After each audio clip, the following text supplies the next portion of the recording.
What's going on, guys? Long time no see. It's been a while. It's been a while. Give me a second. Change this up. All right, cool.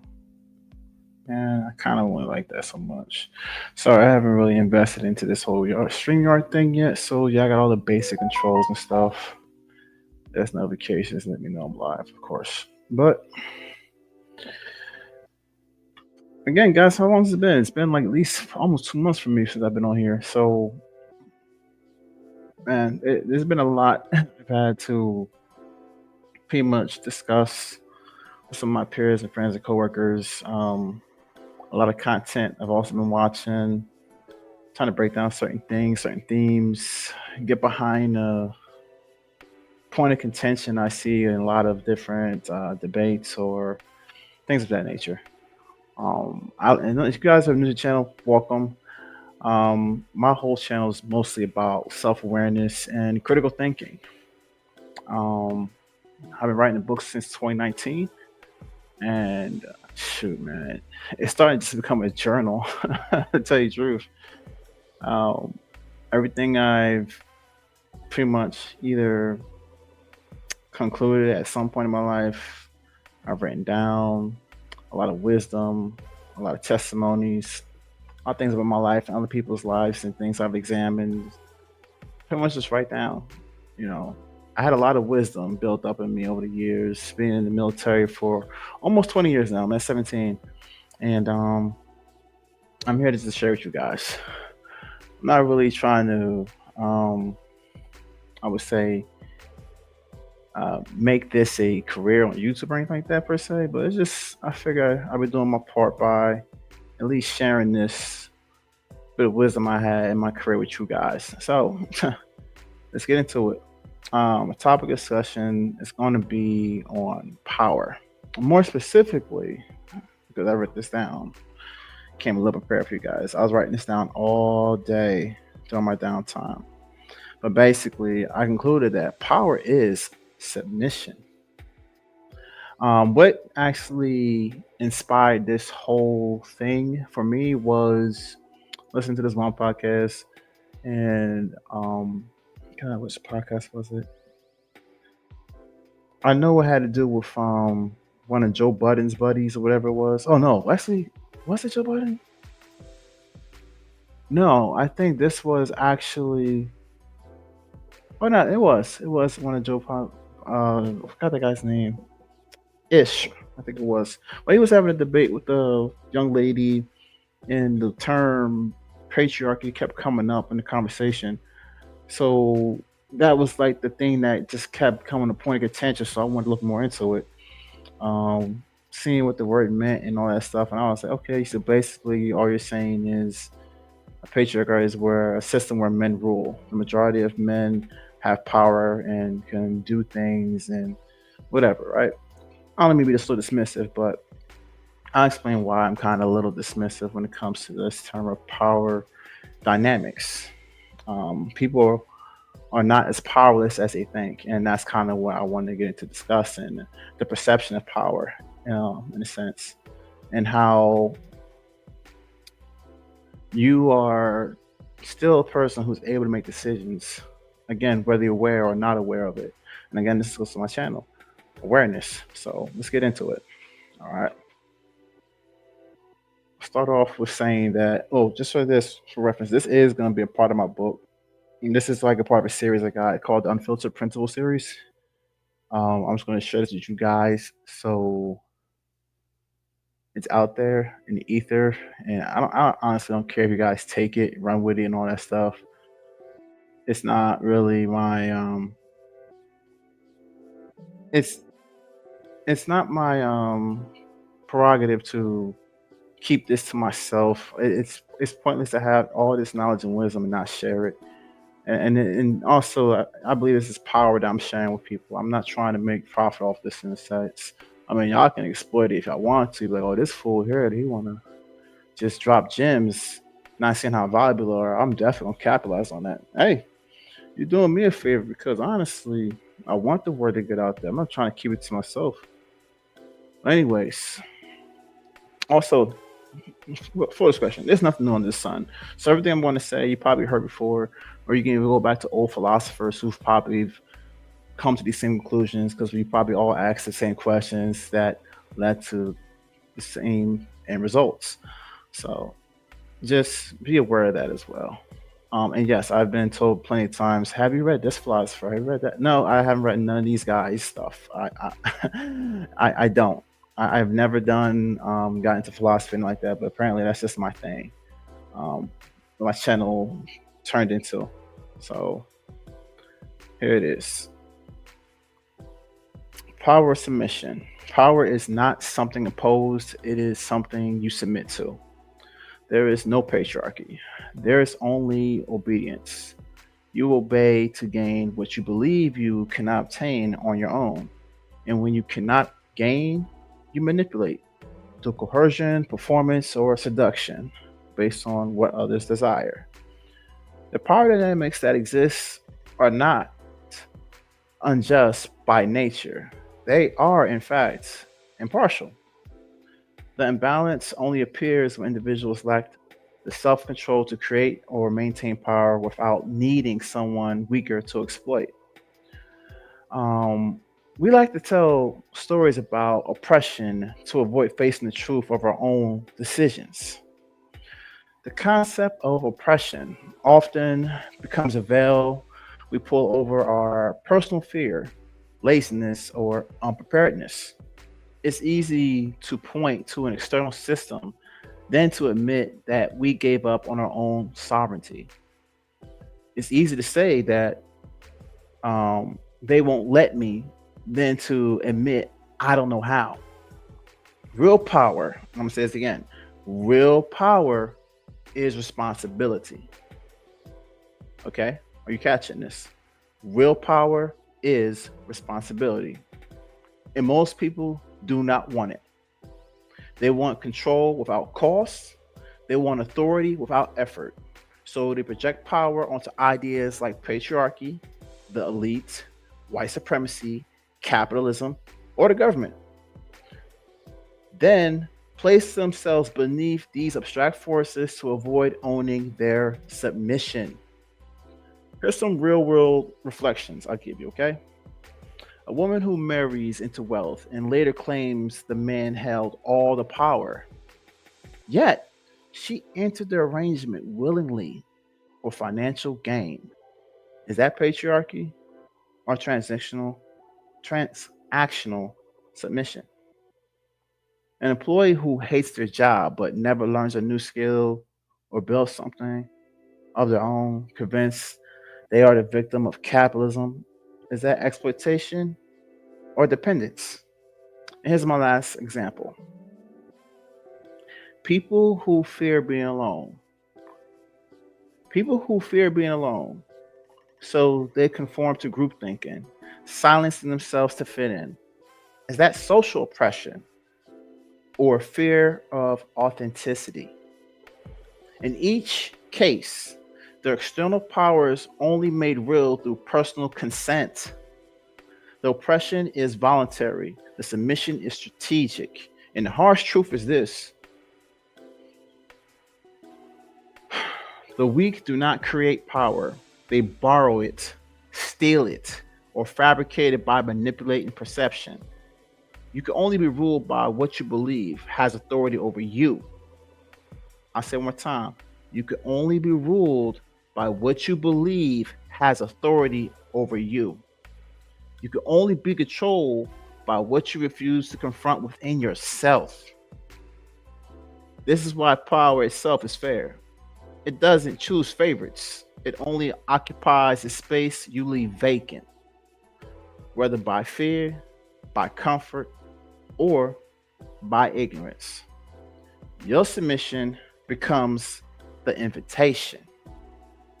All right? So stop blaming abstract. You are not powerless.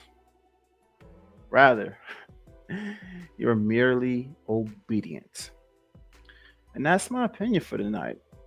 And I would like for anyone to come up with any questions, comments, and concerns, if they have any, and open it up a bit if you have anything you wanted to discuss on the topic of power.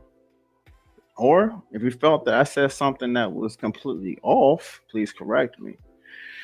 I'm a very humble person. I'm willing to admit when I'm wrong, so I'm okay with that. Plus, again, like I said, this is not for me to keep. This is for us to collectively come together, do some critical thinking here, and see what we're trying to really unravel here on this channel. Because that's why I created this. This whole thing, it's not for me, it's for you guys. And again, I'm sorry I don't have much time to spend here, having a career, a family to take care of. I get on here when I can. And when I'm retired, my book and all that stuff will probably be published probably a little before then. I'll definitely have a few books published by that time. I have it out there in ether. People can look at it, download it, whatever. And I hope that this speaks to some people and encourages them. Hopefully they can slow down and assess themselves and whatever they're going through and realize that you're not powerless, but be humble and ask yourself, what do you really know? Because that's another thing I also teach you guys is I believe that life is decision making process. But if it's a process, that also means there are steps to the process. So it's about how you make decisions. Most people are going to definitely go by how they feel, and that's okay. We're ignorant. We're given grace due to our ignorance to go by how we feel at times. But we also know things, and it's better to go by what you know. But the best thing you can do is question what you know. Apply some wisdom. That's basically the steps. First step to making the best decision is to question what you know. Second thing you can do is actually go by what you know. The last thing you ever want to do is go by how you feel. And I'm going to tell you right now, the person who believes they know it all is a fool. I think that wasn't hard to tell. And the person that chooses to go by how they feel over what they know, you're being stupid. Point blank. There's really nothing much to say about that. There are those who will be willfully ignorant to things. But that also goes to the thing I told you earlier. If you choose to be willfully ignorant, be prepared to leave a void that could be exploited by others to capitalize over the things you choose not to know. If you choose to be in your feelings, just remember, I told you life's decision making process. You will be down here by those who know, who are enlightened, will always be above you. And you honestly, because of your inability to process and deal with your emotions or whatever it is you're trying to avoid escaping yourself, you're allowing people to do it. And you're doing it willfully, as I explained earlier. You're submitting. You're submitting yourself to that power. Knowledge is power. We know this. And as it comes to your, I would say, emotions, I said before, emotions is nothing more than energy in motion. That is its purpose. It's something that moves you in one way or another. But you shouldn't allow it to guide you in a sense. But people do it all the time. Like I said, I believe people, because it's easy. It's just easy not to put effort in and just allow yourself to just go with the vibe of things and just go with the flow. You don't have to think much in the sense of what you're doing. You don't have to even be really spatially aware when you just depend on what you're sensing around you and stuff. So, again, do what thy will. Ultimately, it's your life, but I'm just here to tell you guys you don't have to suffer unnecessarily. You have the ability to figure things out. And now I think about it, there's a guy, let me see if I can find him real quick on this YouTube stuff where I just stumbled across him and he said some pretty interesting things. My only point of contention with him was choice. I don't agree with his assessment on choice and other things, but everything else I'm kind of on par with him. His name is Frank Zanu. I hope it's Zanu or Sanu. It's I forget where in the continent of Africa he's actually from. I know he has his U.S. citizenship. Congratulations. And yeah, he's very wise. I wish one day I could speak with him though. I like his views, but I do want to give him proper pushback on certain things. Um, just I would say with that whole choice thing. Even his audience, as they're watching his stuff and look at the comments, they were even like kind of taken back in a sense. Some were saying like, I've never seen him get hung up on this or get excited about an issue or a point of contention that can't be resolved. But it's only because I think the thing he said, um, in a sense of choice, he applies some science to his reasoning. Saying that people um, are giving. Well, he actually he conflated some things. So he conflated religion with this too, with Christianity in a sense, giving people the idea that they have choices in the same amount, and that it's all about how much control and will and they may have, or something to that degree. I might be um, not really expressing it in the way he said it, and I don't want to misrepresent his character and who he is. I might have to just show you the video one day when I start getting this whole thing figured out, and we can just kind of break down each video and what's going on and give my opinions on videos. Because that's probably another thing I should definitely get involved in doing reaction channels, but more for an instance of education and learning together. And we'll just be here, and I'll bring up guests, and we can do this together. But anyways, my point of contention with his choice and him bringing in the science and saying religion has a way of setting the mindset and giving people a false perception of their choices. Um, I without even having to get into the whole religious aspect of it, I look at it like people do again have a choice to make, whether you're aware or unaware.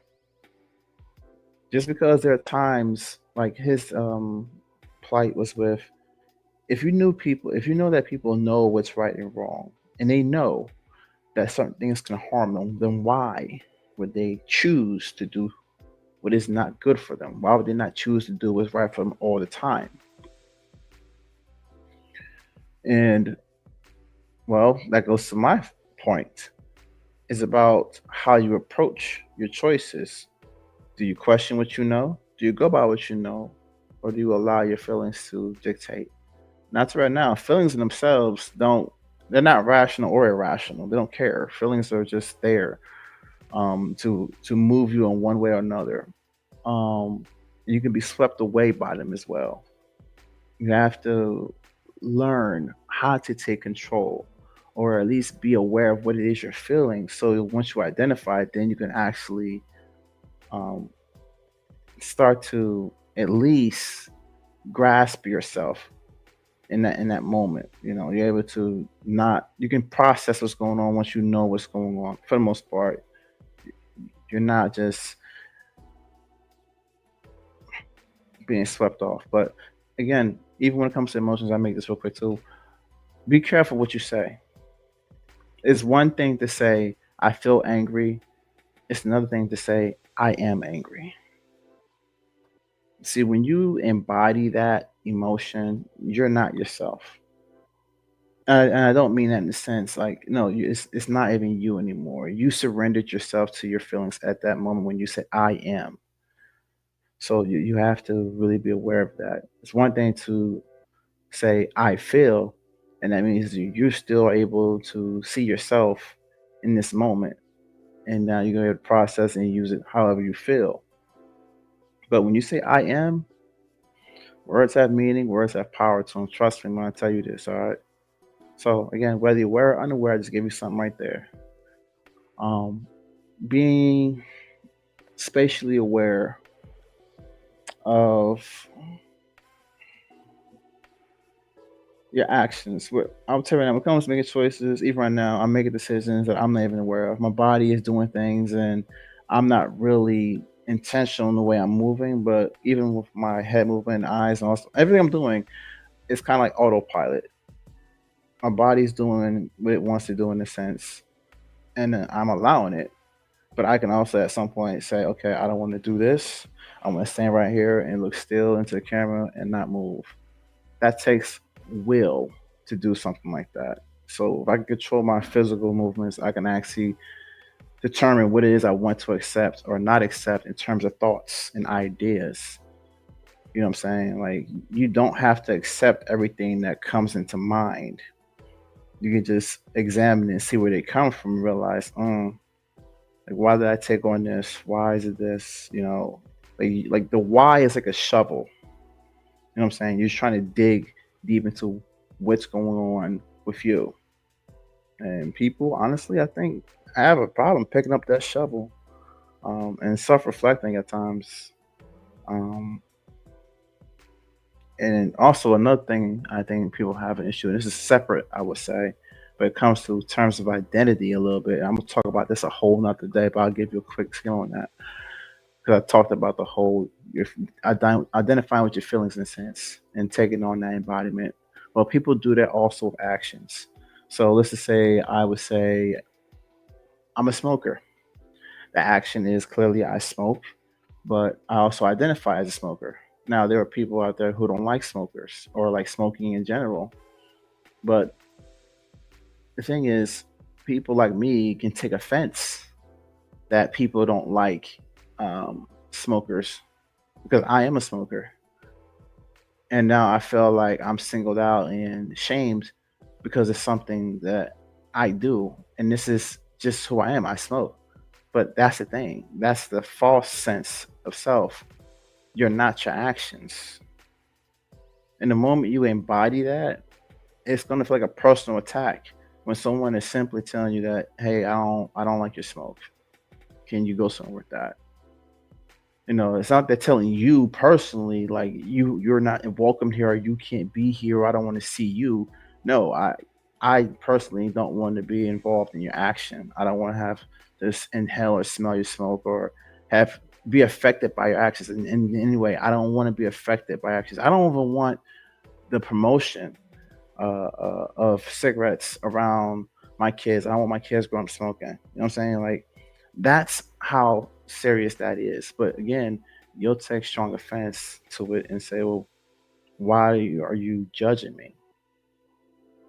You know? And it's like, it's not judging you per se. You're just an individual who happens to be smoking. I'm saying this is what this is in terms of the actions and the cause and effect and how dangerous it is and cancer and all. I can talk about how bad it is all day and why is it so important because I value life in a sense. I want to live a little bit longer. I know that smoking won't do that, and I'm trying to promote a healthy lifestyle. Health to me is something I can at least back up in science. I'm not, you know what I'm saying? Like I can justify it um, based on reality and not just my whole moral compass. Although technically morality would still be somewhat subjective to a sense because I don't think humanity as a whole has agreed on objective morality. If it was my suggestion, I think that objective morality should be based on life and death. I would assume that most people would want to live in a sense of seeing that life is good, or rather than the latter, where most people look at it and say, "No, I want to die. Death is good." You know what I'm saying? You know, for themselves, speaking towards themselves. I think most people who speak towards themselves, not all, but there's some people who fall into depression and allow their feelings to pull them one way or another, which goes to that one man's plight where he says people and humans don't really have a choice in the same matter. There's a chemical release in the body where it releases this, but then when you get to a certain point and you automatically cut it off and then you release another chemical in your mind, it can cause an off balance, and then for you to make decisions based on that off balance that you're having, that instability of the mind, and that's where you shift one way or another. But I have my own theories as well. I'm not into sciences and all, but I believe you can actually somewhat dictate those releases and stimuli by either not necessarily suppression or tricking the mind, but to override the mind in a way where it's not like, how can I say this? You're not allowing your senses to overcome yourself. You realize what it is you're looking at and you're able to examine and question what it is you're receiving. But if you don't question it and you accept what it is you're interpreting or seeing, you're opening yourself and exploiting yourself to be manipulated in some sense based on this new thing that has been introduced to you, and now your curiosity wants to know more as you're receiving it, and it's more to that curiosity opening up a gate portal and releasing all types of chemicals and stuff. That's just my theory to it. I haven't really deep dived into it and looked into really what brain science is all that stuff. It's not my thing. Biology is a little bit of my thing to an extent, but I'm not really not that deep into it. Anyways, getting off topic here. Um, what is power? Hmm. Like I said, power comes in many ways and many forms. I was just giving you guys one way of recognizing it and how you can see it with yourself. As I told you, one form of power is definitely knowledge, but I don't think people want that. I put a poll up one time, and I wish I could put a poll up here. I forgot to do that too. And it was how many, if I was to offer you guys $1 billion, right? Would you take $1 billion, or would you take most of the world's knowledge? If I gave you the ability to have most of the world's knowledge, or most of the world's money, what would you take? 90% of those, at least on my Facebook, chose the money because it's easy. Although you can still get the money once you know what you're doing and how to do it, you'll get the money just as easy. But people don't want the stress. People like to be remain ignorant. People want to be happy, and I get it. Like I said, it's an ease, and money's easy too. There's nothing to it. Money's more of just an expression of your own desires for the most part, and in lots of ways, it just magnifies who you are. So if you're a giving person, and I gave you $1 billion, well, you're gonna be a very giving person. You know what I'm saying? It just if you're a stingy person before you have money, you're gonna be even way more stingy. I give you the $1 billion. You know what I'm saying? It's just like it's from what I was told, money just multiplies more of who you are. That's really all there is to it. Me, I got a taste for quality. So it's not so much the expense, but if the thing that gave me the best quality was based on price, then yeah. But I'm not gonna spend frivolously on dumb stuff that doesn't really do for me. It's not my it's not my thing. Plus, I'm very simplistic when it comes to what entertains me and what satisfies me. I'm a car enthusiast. I have one car and I love it. Those who see my car from other channels I've been guests on, they know what it is. But that's pretty much my hobby, and I'm able to express myself in ways that seem almost limitless with just that one car alone. So that's why I kept it. I don't need to buy the next newest thing, and just never seem to be satisfied with just one car or one way or one brand or just anything. I'm not doing that. I learned this lesson a long time from my pops when he told me he sold his car. He said he regretted it. Almost every car enthusiast, when it comes to that very first car, they regret selling that thing, man. So I learned then I'm never going to do that. My car would stay with me to the day I die or until the wheels fall off or something. But for the most part, it's my pride and joy right there. Anyways, let's see. I haven't got much people on here right now, but that's all right though. Actually, I got 0 people on here right now. Kind of sucks, but eh, what can you do? I'll probably stay up here for another 10 minutes, See if anyone's gonna come on. Actually, I've already been there for 30 minutes. Plus, I kind of want to go talk to my homeboy about some things. Get on this podcast. Anyways, it has been 30 minutes, guys. And again, I have 0 people queuing on this. So I'm going to end it for the day. Call it a night. Cut the music.